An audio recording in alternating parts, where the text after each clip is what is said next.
Hello, everyone. Welcome back to the Strategic Travel Entrepreneur Podcast. I am so excited to have you here with me today because, as you'll notice, Rita can be a procrastinator sometimes. And this past month, so February, if you didn't know, in the United States of America is Black History Month. And one of the things that I really love to do with my business is honor and celebrate different cultures and diverse backgrounds that are different than my own. And I also like to celebrate my own culture because if you didn't know, I am Hispanic. And so, oh wow, I think it's already been like a year and a half since I put out the Hispanics in Travel audio series. So when it came to Black History Month, especially just with things being as relevant as they are now, I knew that I wanted to do something to really celebrate the Black community within the travel industry. I wasn't exactly sure why, so that's why this episode was a little last minute put together. But I am so excited to the 4 travel advisors who said yes to share a little bit of their stories with us on the podcast today. So you're going to hear from 4 travel advisors coming up.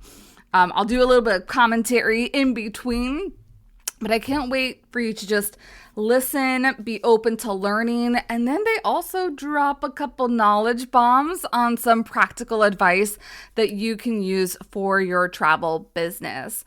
I also do want to plug, if you are a Black travel pro and you're wanting to be really enveloped in the community, you may want to check out ABTP, the Association of Black Travel Professionals.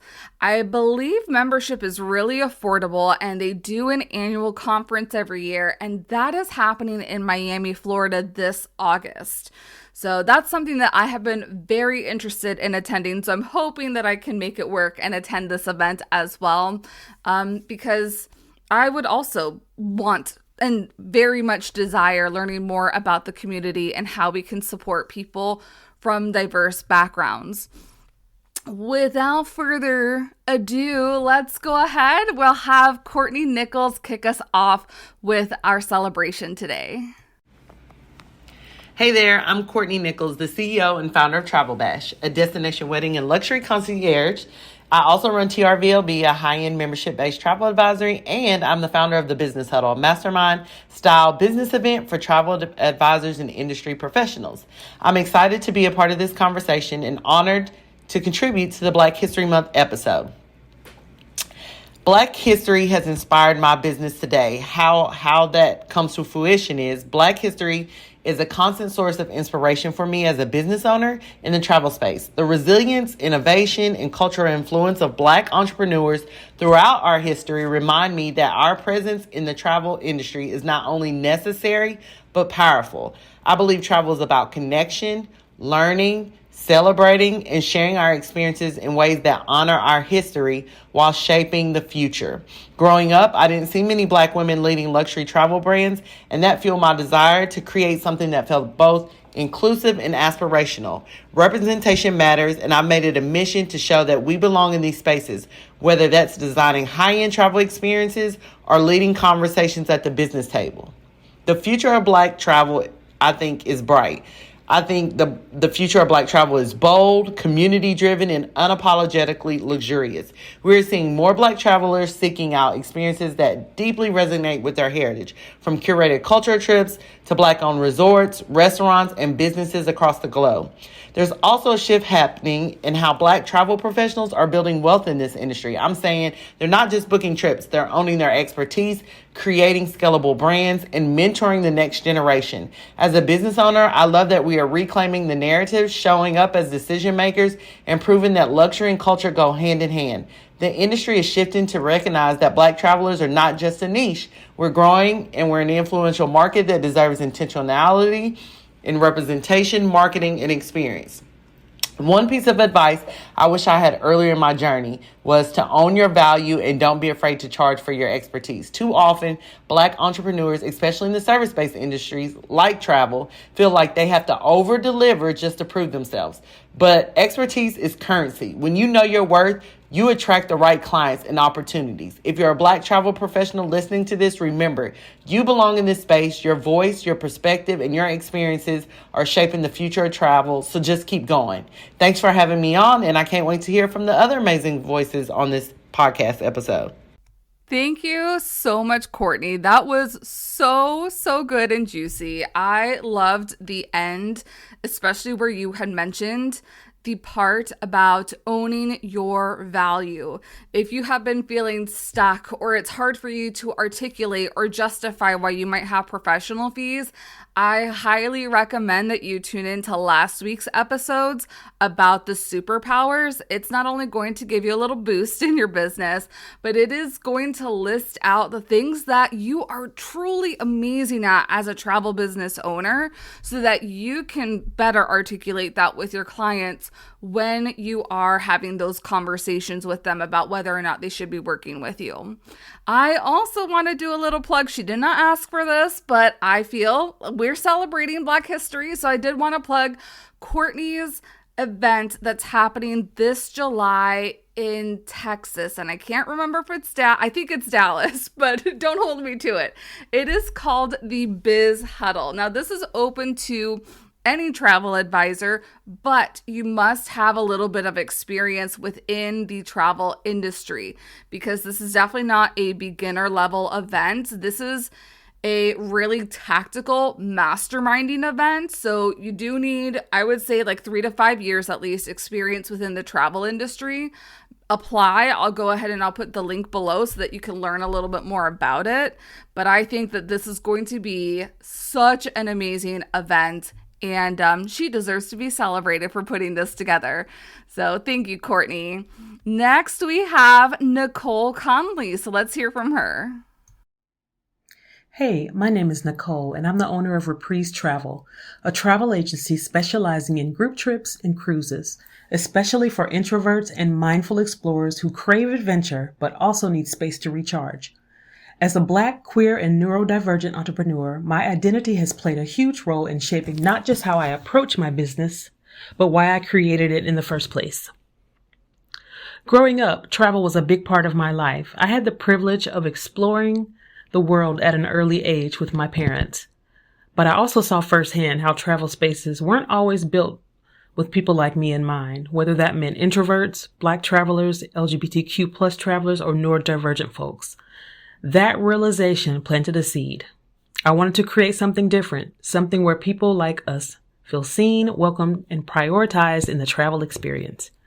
My background in the music industry also taught me the value of having space to recharge. Touring was incredible, but as an introvert, I needed solitude to reset. That's why I designed travel experiences that offer a balance, where my clients can enjoy community and the quiet moments that they need. Another way my identity shapes my business is in prioritizing safety and inclusivity. As a queer traveler, I know firsthand that not every destination or resort is welcoming to the Q+ community. I make it a point to work with inclusive suppliers and partners who don't just check a box, but actively create safe, welcoming spaces for queer travelers. No one should have to second guess whether they'll be respected on vacation. Beyond that, I love supporting other Q+, women-owned and Black-owned businesses in the travel space. There's a growing movement of travel professionals who are reshaping the industry, creating spaces where we feel seen, safe, celebrated, and catered to. And that's something I'm proud to be a part of. A pivotal lesson I learned in growing my business. One of the biggest lessons I've learned in growing my travel business is that choosing the right host agency is about way more than just choosing the lowest monthly cost. When I was first starting out, I thought price was one of the biggest factors, but the truth is your host should align with your business goals, values, and the kind of support you really need to thrive. It is important to ask, do they fit your personality? Do they support the type of travel you sell? Do they offer mentorship, technology, or community that actually helps you grow? Having the right host can make all the difference between feeling stuck and feeling supported in building the business you actually want. If there's one thing that I wish I would have known earlier, it's really a lot of things. But one is your uniqueness is your business superpower. The things that make you you. Your background, your perspective, your lived experiences are exactly what will attract the right clients to you. Another tool that I wish I had, or a tool I wish I had known about right from the start, is HAR, or Host Agency Reviews. This place is a gold mine of information when you're first starting out. It will help you narrow down your host agency and your consortia. It just makes that decision a lot easier. Thank you for your time. Thank you so much, Nicole. You did so great. Yay! Another industry organization that I wanted to plug here, because Nicole did mention being part of the LGBTQIA plus community, is IGLTA. And I believe that's the International Gay and Lesbian Travel Association. I could be wrong, but they also do an annual national conference to help gay, lesbian, everybody that's in the queer community with traveling around the world. I know they had one in Tokyo, or maybe it's coming up in Tokyo, but if that's of interest, definitely check out IGLTA for more information on the things that they do. I also love that Nicole mentioned choosing and being very selective of your host agency on more things just than costs. I did record an episode last year about host agency red flags. So if you've heard of it, let me know what you think. If you haven't heard of it, definitely tune in if you are in that stage of business that one, you're very new and you're trying to figure out what host agency you should be going with. Or two, you have been in the industry for a little bit and you're a little frustrated and looking possibly for your next move within the industry. Alrighty, thank you again, Nicole. Now we will move on to one of my buddies, and I will have to say everybody on here is one of my buddies. We've met through like all different walks of life, and I'm just so glad that they are here and sharing their stories with you, and that also I can call them my buddies. Next up, we have Vernita Patterson. Hello, my name is Vernita Patterson. I am the owner of Travel State of Mind Travel Agency, where we say, don't you worry about a thing. A pivotal lesson that I've learned while growing my business is that if I don't do it, it won't get done. I enjoy making schedules and to-do lists that help me to make sure I get it done. My identity and cultural background have been fundamental in shaping my business approach. By filling it with rich values and perspectives that emphasize diversity and community. Growing up in a diverse environment taught me the importance of understanding and celebrating differences, which have led me to create a business that not only respects but actively promotes diversity. This approach has helped foster a welcoming and empathetic workplace where innovative ideas flourish from the collaboration of people with varied life experiences and cultural insights.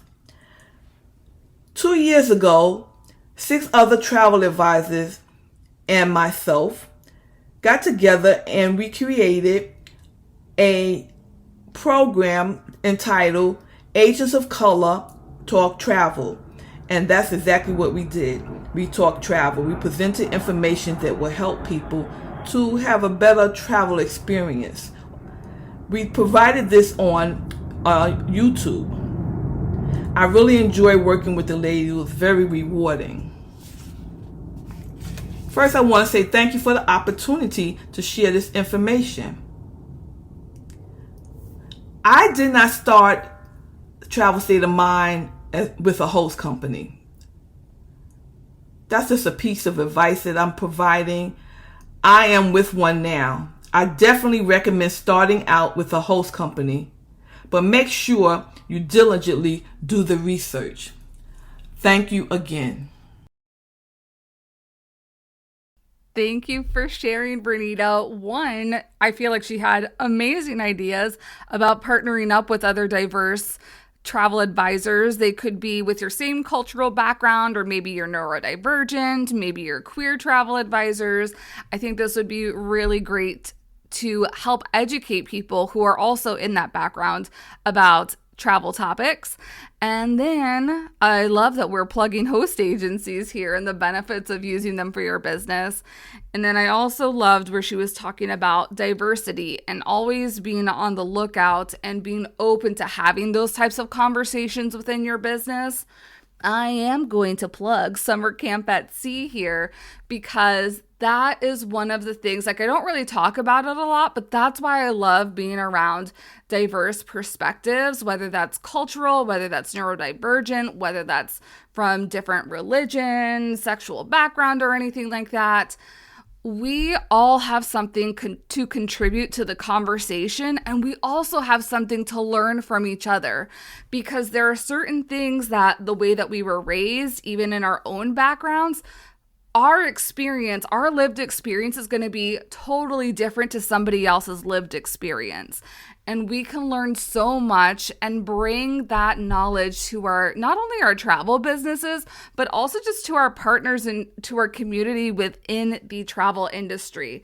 And so that's why I bring up Summer Camp at Sea, because yes, we are getting work done, but this is also meant to be somewhere where we can all celebrate together, all learn from each other, do some masterminding together, in a really fun, low-key, laid-back environment. So if that's something that you're interested in, the link is in the description, because I would love, love, love to see you there this July. Last but not least, we have the wonderful Catherine Stevens. So let's dive into what she's talking about for Black History Month. Hello, good evening, everyone. My name is Catherine Stevens, and I'm the owner and travel curator of Passports and Palms Travel Co. And I will say that I'm pretty honored to be speaking with all of you tonight. So, as an African American woman, I strongly value relationships and community support. This is just basically reflected in how I run my business. I don't just book trips, I build connections. My clients aren't just transactions, these are people that I care about, and I want them to feel valued and prioritized. So, luxury travel has historically lacked diverse representation, and I'm intentional, very, very intentional about changing that. My presence in this space challenges the idea that luxury is reserved for a certain demographic. I curate and promote high-end travel experiences that are inclusive, showing my clients, especially other Black travelers, that they too belong in these spaces. Luxury is for us too. As a Black traveler myself, I know firsthand the challenges we sometimes face, whether it's concerns about safety, inclusivity, or feeling truly welcome in certain destinations. So this is why it's really, really important to me, and I take that extra care and steps in researching and vetting my partners, because I want to ensure that I send my clients to places that celebrate diversity and provide top-tier service. I also highlight Black-owned hotels, businesses, and experiences whenever possible, because representation matters. Which leads me to, when it comes to highlighting experiences that celebrate the Black experience, I want to host a group trip with Alma Waterways in summer 2026, specifically on their Soulful Experience itinerary. When I first discovered that Alma Waterways was doing this was mind-blowing, because for me, this was the first well-known company that was highlighting, okay, like, let's put a spotlight on Black culture, Black history, the Black experience. And I thought this was absolutely fantastic. So their Soulful Experience itinerary, it's designed to celebrate Black culture and heritage while you're cruising through these amazing landscapes. So they have a Europe itinerary. They also have like the Nile, Egypt itinerary, And I do believe they just added like with Colombia. This includes guided tours that highlight Black history. And there's visits to key cultural landmarks and immersive experiences like jazz performances. And there's discussions on Black influence in these regions. So that trip aligns perfectly with my mission to create meaningful, luxurious, and culturally enriching travel experiences. I love the idea of curating a group of like-minded travelers who want to explore in a way that honors our heritage while also indulging in the luxury and ease of a river cruise. So with AMA Waterways, their commitment to offering these experiences, that makes them an ideal partner for me. And definitely, I can already see how special this trip would be. Thank you, Catherine, for sharing your story. You mentioned a lot about safety within your little spiel there, and this is something that is big for the Black travel community. I also have to give a shout out to my buddy Jackie Williams of New Vibe Travel. She is traveling, so she was not able to submit a snippet for this episode today, but she helped me as far as like crafting some of the questions and prompts for everybody to use when doing their little snippet for today. And when we were discussing this in Black history, one of the things that she had mentioned to me or brought up to me was the term sundown town. I've never heard of that term before, of a sundown town. So I feel like for many of you, this may be a new concept as well. And sundown towns are pretty much towns that are unsafe for the Black travel community when the sun goes down. So pretty much after sunset. And one that is completely heartbreaking and upsetting that that's even a thing, but I think it's also very good that we're aware of this. And that there's also some resources that can help with this as well. So Jackie introduced me to, and I'm following them on Instagram now. It's called Green Book Global. It's a Black travel review platform, and they will even like create maps and or like show you on the map if you are trying to do like a domestic trip in the United States, like a road trip, and you want to avoid visiting these sundown towns to remain safe on your travels. They will tell you, they will like give you suggestions of how to kind of like avoid the sundown towns on your little map. So it's like a super intuitive, almost like Google Maps MapQuest type of feature, and then also the review platform, just to be able to get the feedback on which places are okay to travel as a Black travel, which ones you might want to avoid as a Black traveler as well. So I hope that you have enjoyed what I feel is this enlightening and very celebratory episode. I know it is very different from my other episodes before, but I'm looking forward to this because I'm thinking like we have Women's History Month coming up, and then we have Asian and Pacific Islander Month, and then we have June is Pride Month. So maybe we might do a couple more of these snippets episode. Let me know. Text me. Send Rita your thoughts. And I would love to hear your thoughts on these as we celebrate all the different diverse perspectives within the travel industry. And I think that is it for this episode. I feel like I am forgetting something, which I probably am. So if I am forgetting anything, just keep following me on social media and I will be sure to post it over there. All right, everyone, you all have a wonderful rest of your February, a wonderful beginning to March, and I cannot wait to connect with you further coming up. All right, see you next week, everybody.